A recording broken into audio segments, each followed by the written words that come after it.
So the first bit of advice is spend time in places that make you uncomfortable and with people who are not like you. We tend to kind of congregate with our own flock. So Tom Peters at one of the very first, he's a management guru, you probably have heard of him, at the very first Fast Company event, I was talking to him about his sort of personal tactics for renewal and creativity. And he said, here, I got one for you. This is what I do. Once a month, I flip through my Rolodex, it was a Rolodex back then, and I find the card of a person I met somewhere who was kind of weird, maybe off-putting. I didn't really understand what they did for their job. And I call that person up and I invite them to lunch. Invite a weirdo to lunch. That's it. Okay, if you guys start getting invitations to lunch, don't get mad at me. Look. That's the analog version.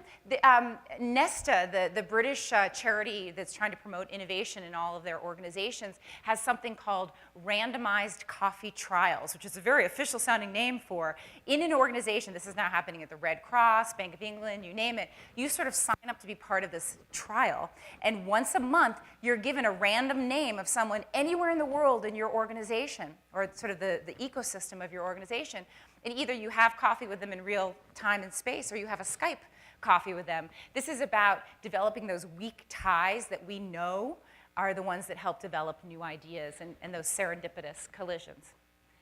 Design your own learning journey.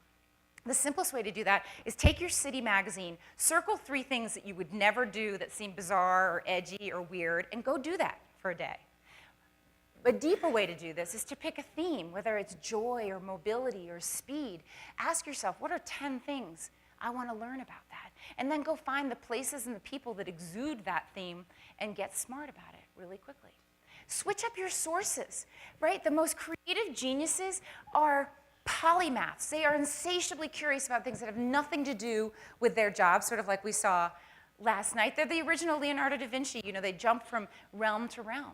How do you develop that beginner's mind? By learning something new, you know, whether it's learning to make your own beer or plant a garden or geeking out on molecular gastronomy, whatever it is, how do you continue to switch up your sources? Explore the intersections. These are zones of exchange where you meet up with different people and practices and resources. It's the inspiration behind Zappos's downtown project, where they're trying to turn Las Vegas into the co-working capital of the world. And the thesis is, if we create more connections between the company and the city, we'll revitalize both.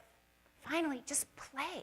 You know, schedule yourself a resource, get outside, bring your body into it. In organizational settings, we seem to work from the neck up, right?